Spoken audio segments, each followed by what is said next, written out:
Votre conjoint vient de mourir et sa famille vient de décider que les obsèques se feront selon leurs règles et pas selon ce que vous aviez prévu ensemble. Votre mère vient de mourir et votre sœur a déjà tout organisé, sans vous consulter, sans même vous prévenir. Autre situation, votre père vient de mourir et personne dans la famille ne sait ce qu'il voulait vraiment. Alors tout le monde se dispute, au pire moment possible. Et toutes ces situations, elles arrivent, et bien plus souvent que vous ne le croyez. Elles laissent des traces durables, parce qu'un conflit autour des obsèques, ça peut détruire une famille définitivement. Alors, que pouvez-vous faire dans ces cas-là? Dans cet épisode, on va voir ensemble 3 choses concrètes. D'abord, ce que dit la loi, parce qu'il y a des règles. Ensuite, ce qui se passe vraiment dans ces moments-là dans les familles, quand personne n'a rien prévu, et pourquoi ça peut dégénérer très vite. Et enfin, on va voir ce qu'on peut faire de son vivant pour éviter ça, à ceux qu'on aime. Parce que oui, tout ça, ça se prépare. Et c'est pas une question d'âge. Je vous l'ai dit très souvent, il n'est jamais trop tôt pour en parler, alors n'attendez pas qu'il soit trop tard, s'il vous plaît. Ce que dit la loi, dans le cadre légal, rapidement. En France, la loi, elle est claire sur un point. C'est la volonté du défunt qui est la priorité. Toujours.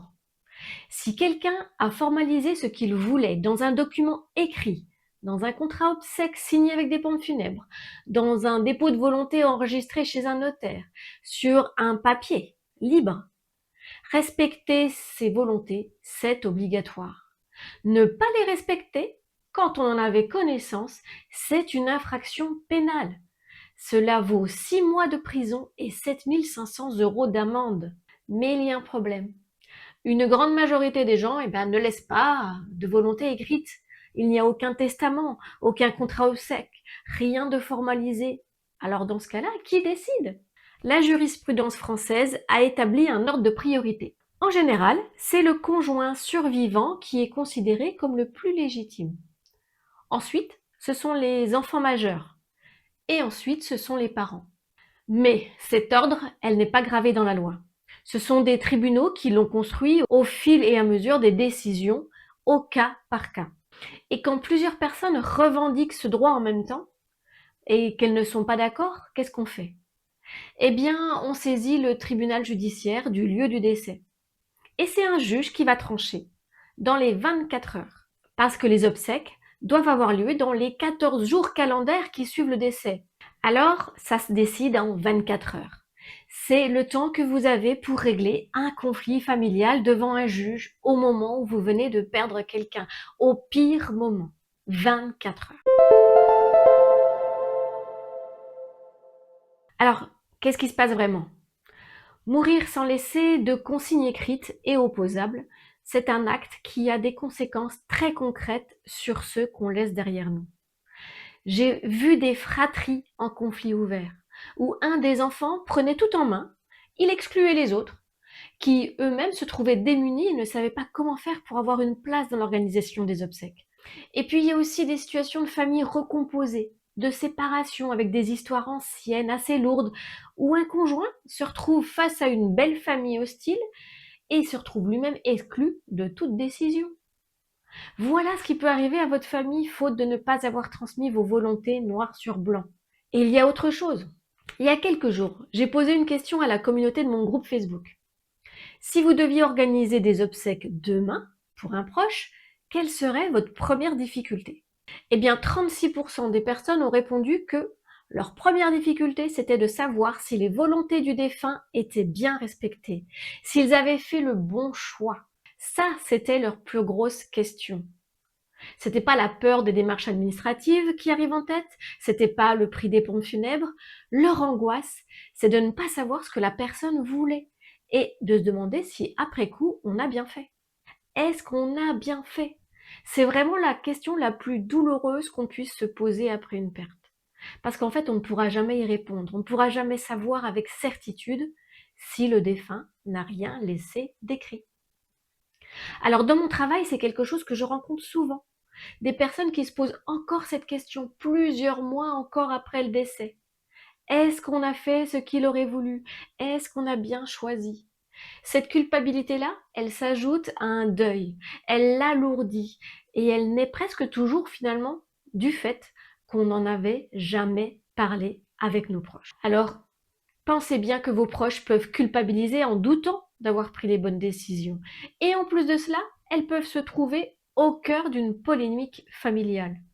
Ça fait quand même beaucoup à porter, non? Sur le plan humain, les recherches sur le deuil montrent que les deuils entourés de conflits non résolus ou avec cette culpabilité silencieuse de savoir si les volontés du défunt ont été respectées sont des deuils les plus difficiles à traverser.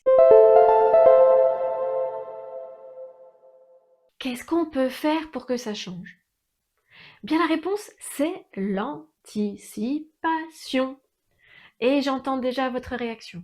Mais j'ai pas envie d'y penser maintenant. Je suis trop jeune. J'ai le temps, je ferai ça plus tard. Bah, sauf que personne ne sait c'est quand ce plus tard. Alors sachez qu'il existe plusieurs façons de formaliser ses volontés de manière opposable. Il y a le testament holographe, qui veut dire le testament, le document écrit à la main, signé, daté. Ça peut être une simple lettre pour écrire ses souhaits funéraires. Et il y a aussi le contrat obsèque, qui est souscrit auprès d'une entreprise de pompes funèbres, qui permet d'aller un peu plus loin dans la préparation et qui prévoit également le financement. Et il y a le dépôt de volonté chez un notaire qui offre la garantie supplémentaire d'être enregistré dans un fichier national centralisé et qui permet à n'importe quelle personne de le retrouver au moment du décès, moyennant des frais quand vous interrogez le fichier pour accéder au testament. C'est à peu près 18 € au moment où j'enregistre cette vidéo. Malheureusement, encore trop peu de personnes franchissent le pas de l'anticipation. Pourquoi? Par peur, par superstition, par négligence, à force de procrastiner, et puis par manque de connaissances. Et toutes les démarches que je vous ai citées plus haut permettent d'avoir une base pour anticiper, mais finalement elles ne sont pas complètes. Et c'est exactement pour ça que j'ai créé une démarche complète pour anticiper ces obsèques.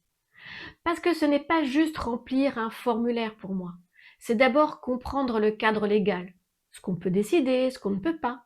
C'est aussi connaître les options funéraires qui existent, au-delà de ce que les pompes funèbres peuvent vous présenter par défaut. C'est aussi réfléchir au financement pour ne pas laisser ses proches avec cette charge. Et puis, c'est mettre tout ça dans un recueil, un document clair que vous pourrez transmettre à vos proches au bon moment.